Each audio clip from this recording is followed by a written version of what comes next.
ये जो press conference है ये उधमपुर ब्लास्ट केस के सिलसिले में है, जो कि 9 मार्च को हुआ था। सलाथिया चौक पे ये इंसिडेंट हुआ था जिसमें 17 लोग इंजर्ड हुए थे और एक की डेथ हुई थी।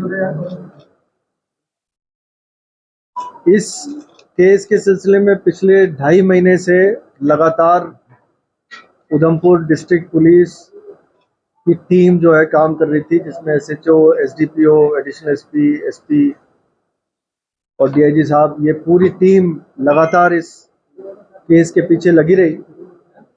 और इसके बाद आखिरकार में ये हमें कामयाबी मिली, जिसमें सबसे पहले हमने मोहम्मद रमज़ान, जो कि नील का रहने वाला है, नील बनिहाल का रहने वाला है, उसको गिरफ्तार किया।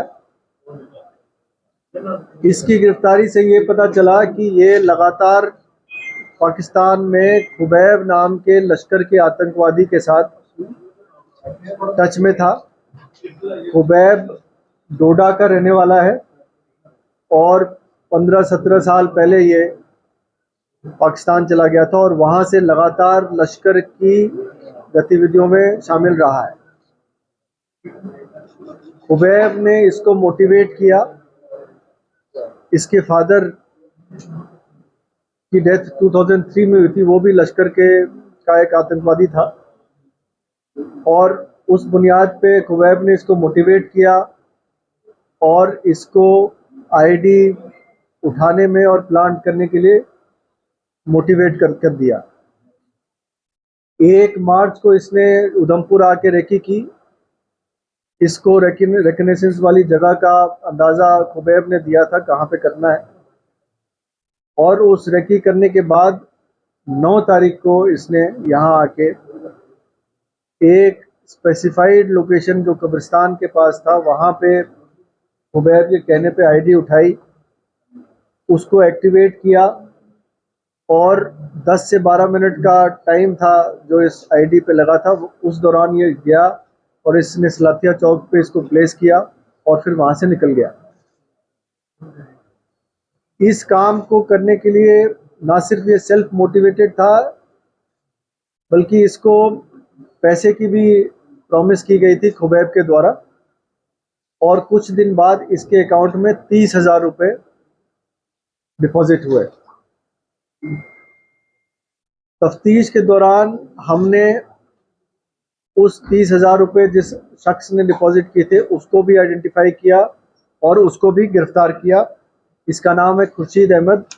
ये देसा का रहने वाला है, देसा डोडा का, और इसने भी ये माना है कि खुबैब नाम के ही लश्कर के आतंकवादी ने इसको पैसे देने के लिए कहा था। जो पहले जो आतंकवादी जिसको अभी गिरफ्तार किया गया है, जिसका नाम मोहम्मद रमज़ान है, उसको पैसे देने के लिए खुबैब ने इसको कहा था और इसने उसको उसके बैंक अकाउंट में पैसे जमा कराए थे। ये भी लश्कर से इस तरह से जुड़ा है कि इसका जो ब्रदर इन लॉ है ये लश्कर का आतंकी रहा है पहले, और अब जाके वो पाकिस्तान में सेटल है और लश्कर की गतिविधियों में वो भी शामिल है। इसके ब्रदर इन लॉ का नाम है बिलाल अहमद और ये तकरीबन 2002 में यहाँ से एक्सफिल्ट्रेट करके पाकिस्तान गया था और वहाँ से तब से लश्कर से जुड़ा रहा है। इसी कड़ी में खुबैब की जो मॉड्यूल है जो यहाँ पे काम कर रही है, उसमें एक और शख्स जिसका नाम है निसार अहमद खान, ये भद्रवाह का रहने वाला है, इसको भी गिरफ्तार किया गया है। और इसने अपनी पूछताछ में ये भी बताया कि वो खुबैब के साथ मोबाइल के ज़रिए, सोशल मीडिया ऐप के ज़रिए टच में था और इसने दिसंबर और जनवरी में कुछ आईडीज़ बेली चराना के इलाके से ले जाके डोडा में किसी को हैंडओवर किए थे। तो ये 3 गिरफ्तारियां हुई हैं इस केस के सिलसिले में। तफ्तीश अभी रवा है और इस केस में मज़ीद 2 आईडीज़ जो है, जो छोटे वाले मैग्नेटिक बॉम्ब्स हैं, जो जिसको स्टिकी बॉम्ब भी आप कहते हैं, इसको भी रिकवर किया गया इनकी डिस्क्लोजर पे। बाकी बैंक अकाउंट्स वगैरह की डिटेल की एनालिसिस की जा रही है। और इस तफ्तीश के दौरान जो भी हमें तथ्य सामने आए हैं, हम और भी मजीद जो केसेस हैं, जो मिसाल के तौर पर रजौरी के केस है, उसकी भी कुछ लीड्स हमें मिल रही है, जिस पे हम काम अभी कर रहे हैं। का जो ब्लास्ट हुआ था गाड़ी में, उसके साथ कोई लिंक इनका? फिलहाल अभी तक उस केस से कोई लिंक नहीं मिला है, लेकिन तफ्तीश अभी शुरुआती स्टेज पे है। बहुत सारे लोगों से इसमें पूछताछ करनी जानी है। अभी 10 से 15 लोगों को और पूछताछ के दायरे में शामिल किया गया है। मजीद खुलासे जब होंगे तो आपको बताया जाएगा। सर, लेकिन ये जितने ब्लास्ट में रजौरी पुंछ का हुआ, ये जो उधमपुर, क्या ये कनेक्टेड है? क्या कुछ लीड्स आपको मिली है? मैंने जैसे कि आपको बताया कि उधमपुर का केस तो इस मॉड्यूल ने किया ही है। कुछ लीड्स ऐसे मिल रहे हैं जिससे ऐसा लग रहा है कि रजौरी वाले केसेस में भी इनका इसी मॉड्यूल का हाथ होगा। तफ्तीश चल रही है। आईडी प्लांट करने में बहुत बड़ी ट्रेनिंग की ज़रूरत नहीं है। इसमें सिंपल 2 तार खुले होते हैं जिनको ज्वाइन करना होता है और वो एक्टिवेट हो जाता है। उसको प्लेस करने में और ब्लास्ट होने में तकरीबन 10 से 15 मिनट का टाइम होता है। स्टिकी बॉम्ब का कितना खतरा आपको महसूस हो रहा है? अभी 7 स्टिकी बॉम्ब वहाँ पर भी मिले हैं कठुआ में, और 2 इंच से मिले। इसका मतलब स्टिकी बॉम्ब एक बड़ा खतरा आपको लग रहा है? और अमरनाथ यात्रा के मद्देनजर आप मानते हैं ये थ्रेट रियल है। और इसमें जैसे कि आपने देखा है कि कुछ दिन पहले रिकवर भी हुए थे 7 स्टिकी बॉम्ब जो ड्रोन के जरिए गिराए गए थे। तो ये थ्रेट रियल है। इस आपके माध्यम से मैं सभी लोगों को बताना चाहता हूँ कि इस थ्रेट के लिए आप सतर्क रहें। हमेशा जब भी आप कहीं जा रहे हैं आ रहे हो, अपनी गाड़ी का भी ख्याल रखें। गाड़ी पे सवार होते समय, गाड़ी से उतरते समय चारों तरफ मुआयना कर लें, कोई ऐसी चीज़ ना हो जो अनजान चीज़ लगी हुई हो गाड़ी के साथ। तो इसके लिए पब्लिक कोऑपरेशन की बहुत ज़रूरत है, पब्लिक के सहयोग की बहुत ज़रूरत है। हम किसी भी इंसिडेंट को प्रिवेंट कर सकते हैं अगर हम सतर्क रहें तो। आर्मी ने स्टेटमेंट दी थी एंड दे हैव सेड कि दे हैव एप्रीहेंशन कि उधमपुर में कोई मैसेकर या सिविलियन टारगेट किए जाएंगे, that's why they have blocked the road. ऐसा कुछ इनपुट है कि उधमपुर में सिविलियन को टारगेट किया जा सकता है? ऐसी कोई इनपुट नहीं है सर। कटरा बस फायर इंसिडेंट में जो कहा गया था कि इसमें कोई केमिकल यूज हुआ, उसकी फोरेंसिक रिपोर्ट्स अभी तक नहीं आई है, और इस मॉड्यूल से भी उसके बारे में हमें कोई स्पेसिफिक लिंक नहीं मिले। सर, क्या पुलिस डिपार्टमेंट को भी सेंसिटाइज, मतलब जवानों को सेंसिटाइज किया जा रहा है स्टिकी बॉम्ब को? बिल्कुल किया जा रहा है, किया जा रहा है। सर, अमरनाथ यात्रा है और कितना चैलेंजिंग है आने वाले समय में, दूर यात्राएं शुरू हो रही है, आप किस तरह से देखते हैं कि मिलना और किस तरह की गतिविधियां तेज होना? जो चैलेंजेस हैं उसको हम फेस कर रहे हैं, और उसकी जो प्रोएक्टिव स्टेप्स ले रहे हैं उसी का नतीजा है कि उधमपुर पुलिस ने अभी तक ये केस को सॉल्व किया है। हमने कोई भी दिन रात ऐसा टाइम नहीं छोड़ा जिसमें कि हम मेहनत ना कर रहे हो किसी पर्टिकुलर केस को सॉल्व करने के लिए। चैलेंजेस हैं, लेकिन हम पूरी तरह से सतर्क हैं।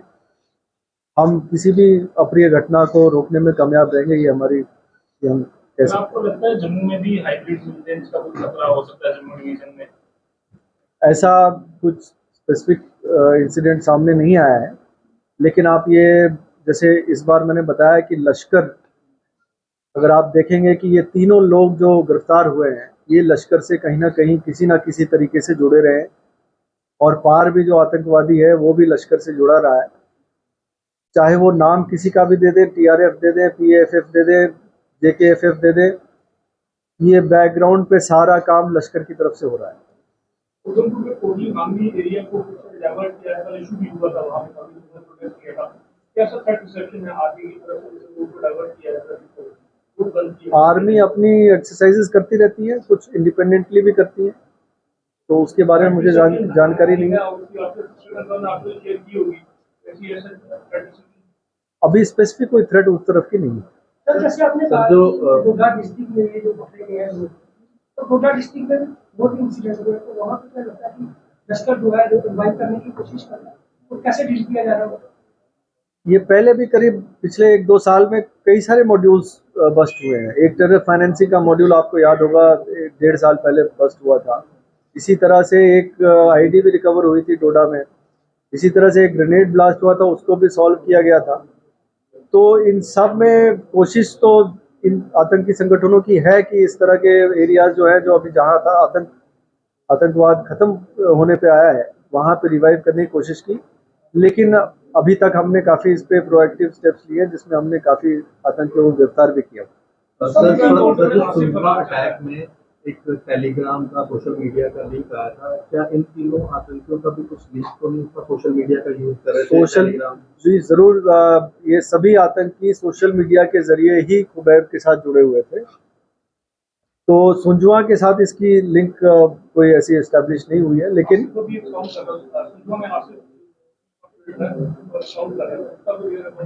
उसकी खोज चल रही है। कश्मीर पुलिस से भी हमने मदद मांगी है। अगर वो एक्टिव नहीं हुआ हो तो जल्दी पकड़ा जाएगा। कल एक इनपुट आया था कि कश्मीर में जो टारगेट ऑफ सेलेक्टिव किलिंग हो रही है, उसकी प्लानिंग पीओके में की गई थी और उसी कोई 200 लोगों की लिस्ट जो है पीओके में तैयार की गई थी। क्या जम्मू प्रोविंस में भी इस तरह की कोई खबर है कि पीओके में बैठकर कुछ इस तरह की प्लानिंग की गई? पाकिस्तान पीओके में जरूर आतंकी संगठनों के ट्रेनिंग हेडक्वार्टर्स है, तो ऐसा हो सकता है कि वहाँ भी प्लानिंग हो रही है। स्पेसिफिक ऐसी कोई स्पेसिफिक इंस्टेंस नहीं है। रमजान जो है वो मनाली में था काफी लंबे समय तक, तो वहाँ पर कुछ उसके बैकवर्ड लिंकेजेस जो है उस पर भी काम कर रहे हैं। हम कोई भी लिंकेजेस नहीं छोड़ेंगे, चाहे बैकवर्ड फॉरवर्ड किसी भी तरह की लिंकेजेस हो, हम हर छोटी चीज पे काम करेंगे ताकि आतंकवाद से जुड़े किसी भी लिंक को अनटच न रखा जाए। सर, हम सुन रहे हैं कि इस बार अमरनाथ यात्रा में RFIDs आप यूज करने वाले, क्या इस तरह का प्लान आप लोगों का है और कैसे? ये अमरनाथ श्राइन बोर्ड की डिसीजन है, ये वाकई ये स्टेप लिया जा रहा है और इसकी जानकारी बहुत ज़्यादा वो अमरनाथ श्राइन बोर्ड ही दे सकती है। सर, उसको दिखा रहे हैं किसी को?